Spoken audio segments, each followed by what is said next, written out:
같이 기도하고 성경 공부를 시작하겠습니다. 하나님 아버지 감사합니다.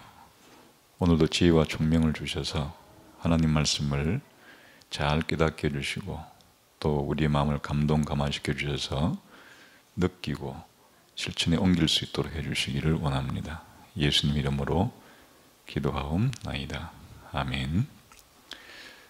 이번 시간에는 창세기 11장 27절부터 16장까지를 공부하도록 하겠습니다.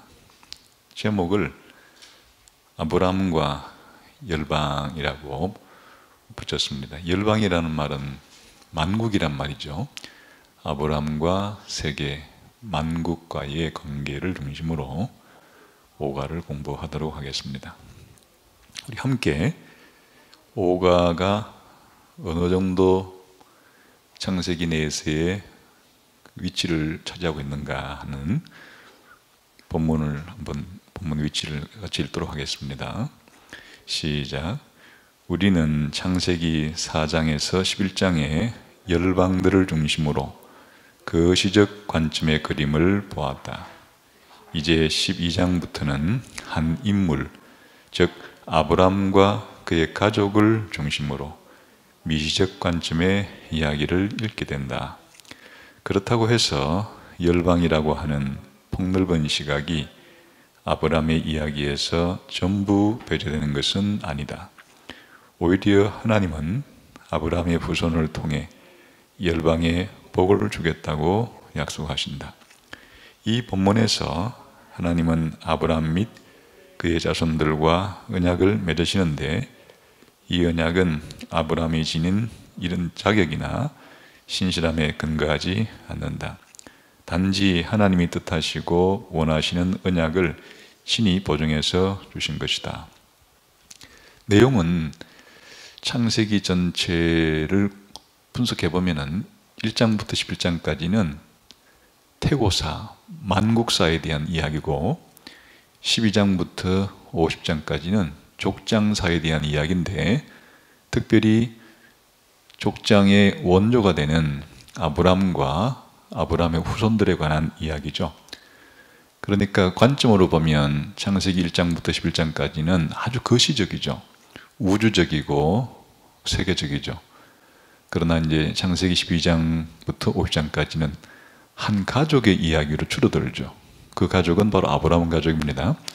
아브람과 아브람 가족의 이야기로 미시적으로 관점이 줄어든다. 그렇지만은 아브람과 아브람의 가족이라고 하는 미시적 관점은 무엇을 배경으로 하는가 하면 바로 창세기 1장부터 11장까지의 만국에 대한 이야기를 배경으로 하고 또 만국에 복을 주기 위해서 택했기 때문에 아브람과 아브람 가족의 이야기는 궁극적으로 만국에 대한 이야기다. 만국을 복주려고 하는 이야기다.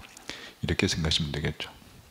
그러면 이번에 공부하게 될 전체 혹은 앞으로 남은 창세기를 공부할 전체의 큰 그림은 어떻게 되는가 읽어보겠습니다. 하나님은 아브람의 후손을 통해 열방에 복을 주겠다고 약속하신다. 이게 이제 아브람 언약의 전부는 아니지만 아브람 언약의 아주 중심적인 목적이죠. 하나님은 아브람과 언약을 통해서 아브람 후손을 통하여 만국에 복을 주려고 하신다 하는 거죠. 자, 그러면 문제를 보겠습니다. 지난번에도 말씀드렸지만은 ES 스터디 바이블 본문을 읽어보면 이 문제들을 많은 부분에 있어서 해결하는 데 도움을 얻을 수가 있습니다. 먼저 1번을 한번 문제를 읽어보겠습니다. 시작. 창세기 11장 27절은 데라의 족보는 이러하니라를 시점으로 새로운 단락을 시작한다. 데라의 이야기가 그의 아들 아브람의 생애에 들려진다. 데라는 가나안 땅으로 여행을 떠나지만 하란에 이르러 머물게 된다. 창세기 12장 1절에서 하나님은 아브람에게 너는 너의 고향과 친척과 아버지의 집을 떠나 내가 네게 보여줄 땅으로 가라고 말씀하신다. 창세기 12장 1, 3절에서 하나님이 아브람에게 약속하신 내용은 무엇인가? 한번 성경을 본문을 보겠습니다.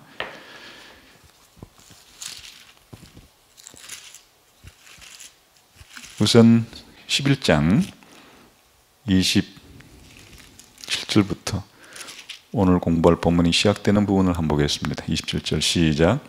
데라의 족보는 이러하니라. 이것이 이제 창세기의 특징이라고 그랬습니다. 여기에 족보라 번역된 말이 톨레도트란 말인데, 창세기는 10개의 톨레도트로 구성되어 있다고 그랬죠. 1장부터 11장까지에 5개의 톨레도트가 나오고 12장부터 50장까지에 또 5개의 톨레도트가 나오는데, 바로 첫 번째 톨레도트가 데라의 톨레도트, 데라의 족보로 이렇게 되어 있습니다. 이제 아브라함과 꼭 한번 뒷부분들을 보겠습니다. 시작. 데라는 아브람과 나홀과 하란을 낳고, 하란은 롯을 낳았다. 그러니까 데라의 아들이 3명이 소개가 되어 있습니다. 누구죠? 아브람과 나홀과 하란. 그러니까 이제 이 이후의 얘기는 데라의 3 아들들의 이야기이기도 한 거예요. 데라의 3 아들 가운데 아브람을 중심으로 하고, 이제 아브람을 중심으로 하는 이야기는 아브람, 이삭, 야곱 12아들로 내려오죠. 그 다음에 이제 여기에서 나홀과 하란을 통해서 나오는 게 이제 이삭의 아내 리브가, 또 야곱의 아내가 되는 레아와 라헬이 나오니까 결국 이스라엘 12지파 족장들의 이야기는 북계로는 아브람까지 거슬러 가고, 모계로는 여기에 나오는 나홀과 하란까지 거슬러 올라가죠. 그럼 둘 다 전부 다 데라까지 거슬러 올라가죠. 그러니까 데라의 족본이라 해도 문제가 없겠죠. 그러나 이제 이 부분에 있어서 오늘 공부하게 될 가장 중요한 내용은 12장 1절부터 3절까지의 하나님께서 아브라함을 부르실 때 한 약속이 나옵니다. 읽어봐야 문제가 풀릴 거니까 한번 본문을 읽겠습니다. 시작. 여호와께서 아브라함에게 이르시되 너는 너의 고향과 친척과 아버지의 집을 떠나 내게 네게 보여줄 땅으로 가라. 이건 명령이죠.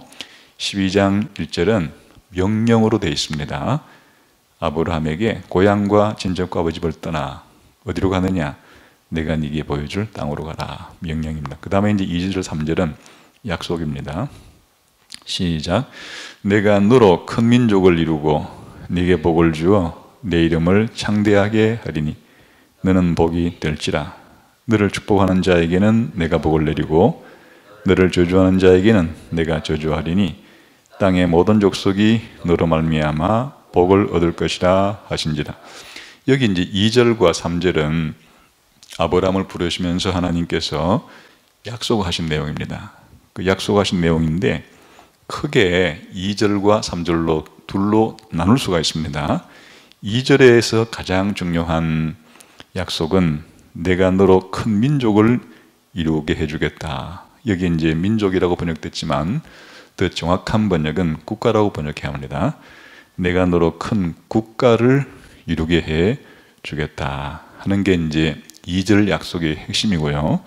3절 약속의 핵심은 땅의 모든 족속이 너로 말미암아 복을 얻을 것이다 하는 게 약속의 핵심, 만국에 대한 약속이죠. 그래서 2절의 약속의 핵심은 하나님이 아브라함에게 큰 국가를 만들어준다는 약속입니다. 그럼 큰 국가를 만들어준다는 약속 속에는 무엇이 포함되어 있는가 하면 국가를 구성하는 것은 영토와 국민이 필수로 들어가 있죠. 그래서 아브라함에게 큰 국가를 만들어준다는 이야기는 하나님이 아브라함에게 만들어질 국가의 왕이시고 통치자이시고, 그리고 하나님이 만들어줄 이 큰 국가의 국민은, 백성은 바로 아브라함 후손들로 구성될 것이고, 그리고 그 영토는 내가 너에게 지시할 땅으로 가라 한 그 땅이 바로 큰 국가의 영토가 되는 겁니다. 그러니까 이제 2절의 핵심은 바로 큰 국가를 만들어준다는 거예요. 이게 이제 나중에는 아브라함 언약이 성취될 때 이스라엘 국가로 성취가 되는 거죠. 그 다음 3절은 하나님께서 땅의 모든 족속을 다른 말로 동의어적으로 바꾼다면 땅의 모든 국가, 만국이 되겠습니다. 만국이 너를 통하여 복을 받게 될 거다. 그 두 가지 약속이에요. 2절은 이스라엘 국가를 만들어준다는 얘기고 3절은 만국이 아브라함을 통하여, 아브라함 후손을 통하여 복을 받게 될 거다 하는 이야기니까 결국 세계 교회에 대한 이야기죠. 자, 그게 이제 1번에 나오는 창세기 12장 1, 3절에서 하나님의 아브라함 약속한 내용은 무엇인가? 2절은 바로 큰 국가, 신정국가, 이스라엘 국가를 만들어준다는 약속이고 3절은 장차 아브라함 후손을 통하여, 더 구체적으로는 아브라함의 후손인 예수님을 통해서 땅의 모든 만국이 복을 받을 것이라고 하는 세계 국가를, 세계 교회를 만들어줄 것이다 하는 이야기입니다. 자, 2번에 같이 읽겠습니다. 시작.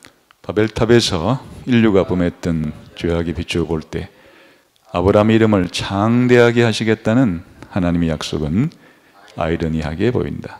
어떻게 생각하는가? 아브라함의 부르심과 바벨탑 사건 사이에 서로 대비되는 것들이 또 있다면 무엇인가?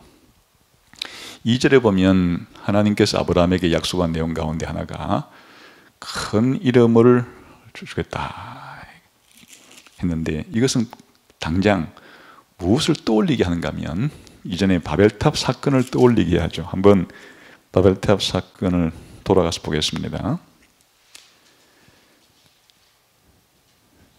4절에 11장 4절에 시작.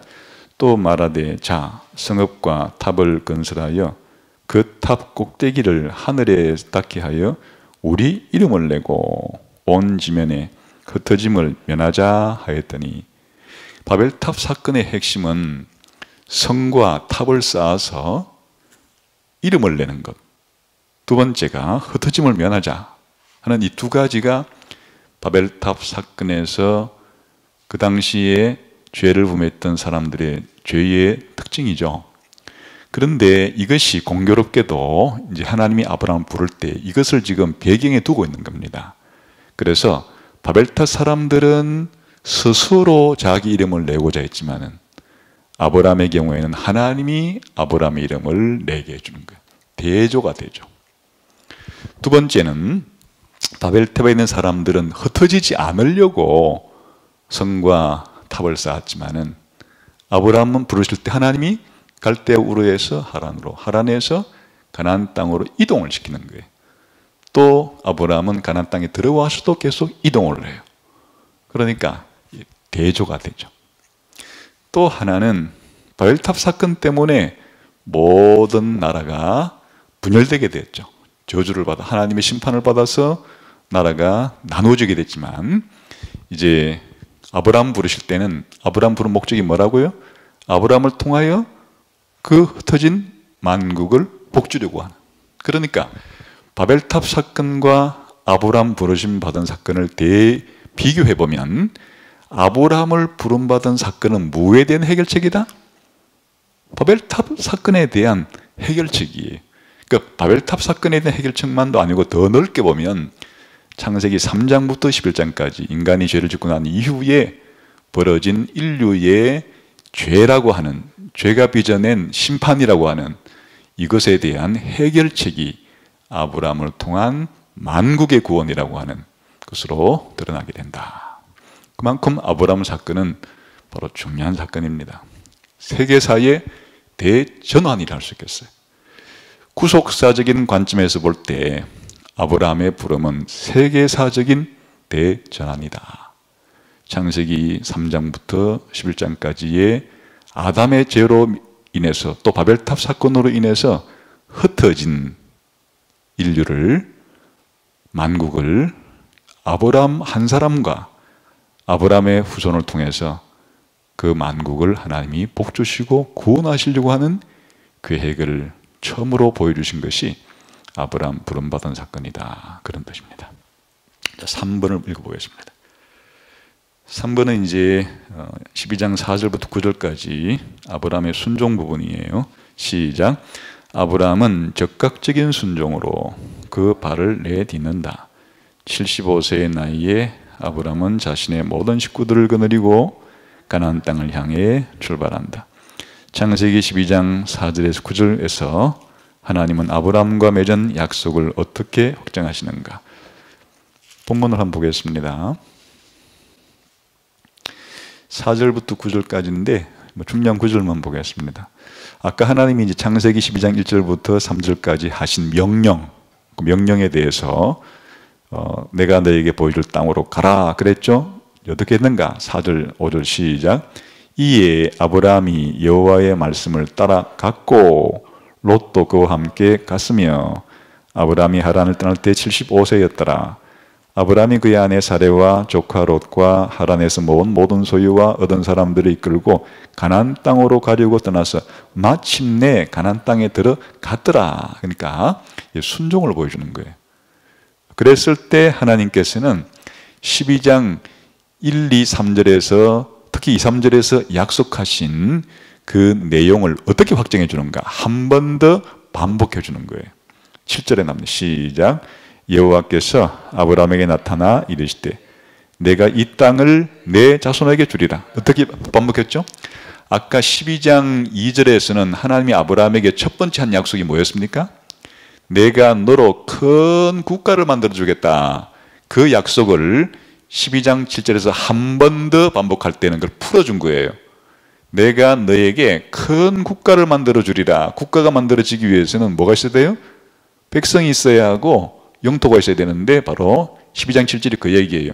너의 이 땅을 너의 후손에게 주겠다. 이게 큰 나라예요. 앞으로 하나님께서 큰 나라를 만들어 주는데 그 큰 나라의 영토는 어디냐? 방금 아브라함이 도착한 어디예요? 이 땅. 이 가나안 땅을, 그 다음에 이 국가의 오늘날로 말하면 국민은 누구예요? 아브라함의 후손이에요. 그러니까 반복을 했는데 더 상세화, 구체화를 시켜준 거예요. 뭐에 대한? 12장 2절에 큰 국가를 만들어준다는 것에 대한 확정인 동시에 더 구체화이자 상세화이다. 그런 뜻이 되겠습니다. 여기 이제 12장 7절에서 뭐는 더 안 풀어줬는가니까 모든 족속이 너를 통해서 복을 받는 것을 여기서 풀어준 건 난 뒤에 가면 이제 풀어주게 되겠죠. 12장 7절에서는 그 큰 국가 만들어준다는 얘기를 다시 한번 확정해 주었다. 자, 그럼 4번은 12장 10절부터 20절까지 본문입니다. 시작. 아브라함은 창세기 12장 4, 5절에서는 신실하게 순종했지만 12장 10절, 20절에서는 불신실하게 행함으로 말미암아 약속의 성취에 위기를 초래한다. 이집트의 기근이 들었을 때 아브라함은 바로에게 아내 사레와의 관계를 속이고 거짓말을 한다.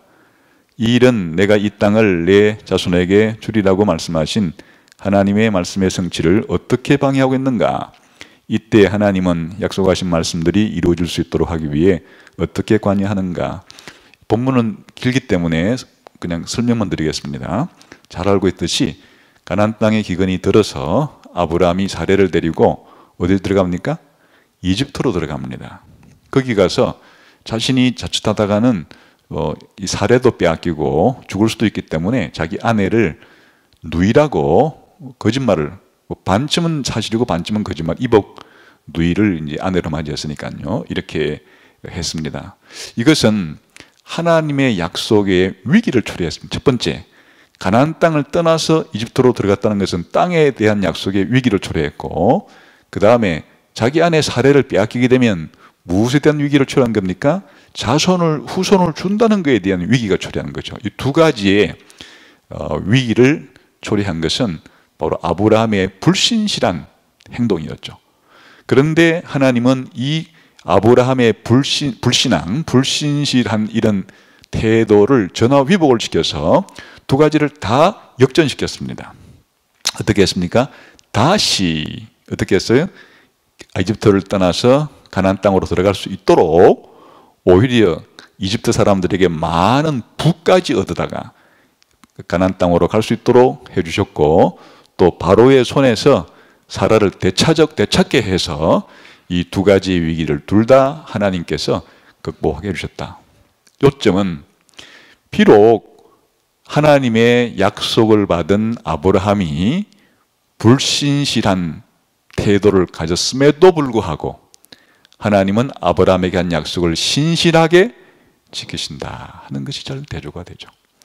그 다음 5번은 13장 1절부터 14장 16절까지의 본문을 기초로 문제를 만든 겁니다. 읽어보겠습니다. 시작.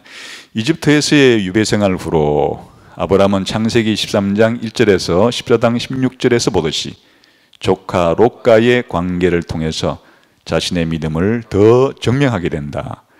아브라함과 롯의 소유가 많아서 그들이 함께한 지역에 머무를 수밖에 되자 아브라함은 롯에게 어느 땅이든 원하는 곳을 먼저 선택하게 한다. 롯이 그 지역의 왕들에게 사로잡혀가자 아브라함이 쫓아가서 롯의 일행을 다 구출해낸다. 창세기 23장 1절에서 14장 16절에서 하나님은 아브라함의 믿음과 하나님 자신의 약속을 어떻게 확정하시는가? 여기서는 이제 순종하는 모습이에요.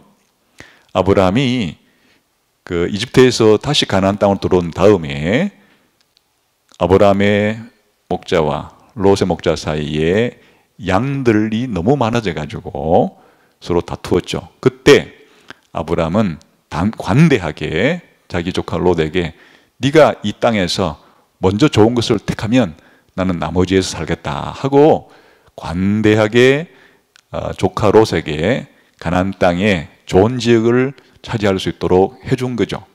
아브라함의 믿음이 좋다는 뜻이죠, 이것은. 그 다음에 아브라함이 그 롯이 선택을 한 지역이 소돔 지역으로 갔는데 그때 저 메소포타미아 지역의 왕들에게 사로잡혀 갔을 때 찾아가서 구해오죠. 자기의 피부치기도 하고 함께 가나안 땅으로 들어온 어쨌든 롯도 아브라함과 함께 있기 때문에 아브라함의 상속자라고도 할 수 있겠죠. 지금까지는 그럴 때 찾아오죠. 이것은 아브라함이 하나님의 약속에 대해서 아주 신실하게 제대로 지키고 있는 아브라함의 믿음의 모습을 보여주는 거죠. 여기에 대해서 하나님께서는 또다시 약속을 한 번 더 반복해 주면서 보충해 주고 보완해 줍니다. 그것이 어디 나오는가 하니까 13장 14절부터 나와요. 13장 14절부터 17절까지 함께 읽어보겠습니다. 시작. 롯이 아브라함을 떠난 후에 여호와께서 아브라함에게 이르시되 너는 눈을 들어 너 있는 곳에서 북쪽과 남쪽 그리고 동쪽과 서쪽을 바라보라. 보이는 땅을 내가 너와 네 자손에게 주리니 영원히 이르리라. 이건 무엇에 대한 하나님의 약속의 보완입니까? 이 땅을 너의 후손에게 주리라. 또 그 약속에 대해서 또 더 구체적으로 상세화해 준 거죠. 어떻게? 네가 보는 동서남북의 모든 땅을 주겠다. 아까 12장 7절에서 뭐라고만 얘기했어요? 그냥 이 땅을. 근데 이 땅을만 했는데 동서남북에 보이는 모든 땅을 했으니까 더 보충이 되고 보완이 된 거란 말이죠. 또 그 다음에 15절 시작. 보이는 땅을 내가 너와 내 자손에게 주리니 영원히 이르리라. 또 그 땅을 영원히 준다는 말도 하나의 보완이고 보충이죠. 그 다음에 16절 시작. 내가 네 자손이 이 땅에 티끌 같게 하리니 사람의 땅에 티끌을 능히 셀 수 있을진데 내 자손도 세리라. 그냥 이 땅을 네 후손에게 말했고 네 후손이 훨씬 더 보완이 되고 보충이 되죠. 어떻게? 땅에 티끌처럼 많겨주겠다. 그 다음에 17절 시작. 너는 일어나 그 땅을 존과 행으로 두루다녀 보라. 내가 그것을 네게 주리라. 아예 네가 걸어다니는 땅을 다 주겠다. 그래서 아브라함이 신실하게 하나님의 약속을 잘 지키려고 하는 모습을 통해서 하나님은 아까 했던 약속을 한 번 더 강조하면서 반복하면서 보충해주고 보완해 주셨다. 이게 이제 이 부분의 핵심이 되겠습니다. 그 다음에 6번 문제는 14장 17절에서 24절까지 본문을 가지고 문제를 만든 겁니다. 읽어봅시다. 시작. 창세기 14장 17절에서 24절을 읽어라. 아브라함은 살렘 왕 멜기세덱과 소돔 왕을 만난다. 이 본문에서 아브라함의 믿음은 어떤 모습으로 드러나고 있는가 읽어봅시다. 14장 17부터 14절 시작. 아브라함이 그돌라오멜과 그와 함께한 왕들을 쳐부수고 돌아올 때 소돔 왕이 샤웨 골짜기 곧 왕의 골짜기로 나와 그를 영접하고 어느 왕을 만났습니까? 소돔 왕을 하나 만났습니다. 그 다음에 시작.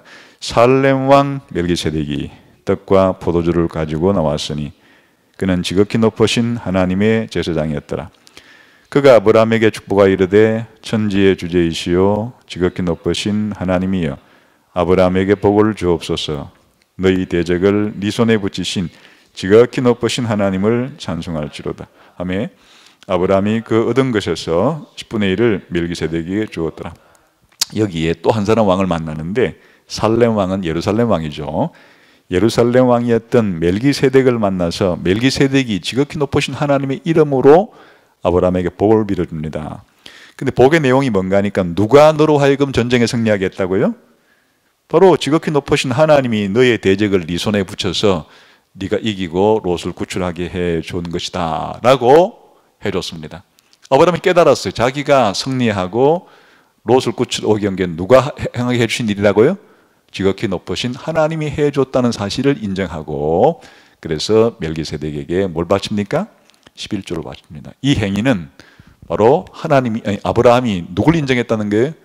바로 하나님이 자기에게 이 전쟁의 승리를 주시고 모든 것을 은혜를 베풀어 주었다 하는 것을 믿음으로 고백한 것과 마찬가지죠. 그래서 그 믿음의 고백을 11조를 바치는 행위로 그렇게 표현한 겁니다. 그 다음에 21절부터 시작. 소돔 왕이 아브라함에게 이르되 사람은 내게 보내고 물품은 네가 가지라. 아브라함이 소돔 왕에 이르되 천지의 주제이시오 지극히 높으신 하나님 여호와께 내가 손을 들어 맹세하노니 내 말이 내가 아브라함으로 치부하게 하였다 할까 하여 내게 속한 것은 실한 오락이나 덜매끈 한 가닥도 내가 가지지 아니하리라. 오직 젊은이들이 먹은 것과 나와 동행한 아들과 에스골과 마므레의 분깃을 제할지니 그들이 그 분깃을 가질지. 동전을 뒤집은 거예요. 이 소돔 왕은 아브라함 물품을 다 찾아다 주자 기본적으로 사람은 보내고 물건은 다 가지라 이렇게 말했는데 아브라함이 거절했어요. 왜 거절했죠? 자칫하면 자기가 소돔 왕에게 이런 소리 듣게 됐어요. 내가 아브라함을 부자 만들어줬다. 근데 아까 멜기세덱을 통해서 아브라함이 믿음으로 고백한 내용이 뭡니까? 바로 모든 전쟁의 승리와 모든 분은 하나님이 내게 주신다는 고백으로 11절을 바쳤는데 지금 정반대의 제안을 하는 거예요. 그러자 단호하게 거절한 것은 똑같은 거예요. 멜기세덱에게 보낸 믿음의 표현이나 소돔 왕에게 대한 거절이나 둘 다 내용은 같은데 나를 승리하게 해주시고 나에게 부를 주는 분 누구라고요? 하나님이 주신다. 여호와 하나님이 주신다 하는 믿음의 고백을 한 것이다. 그런 뜻이죠.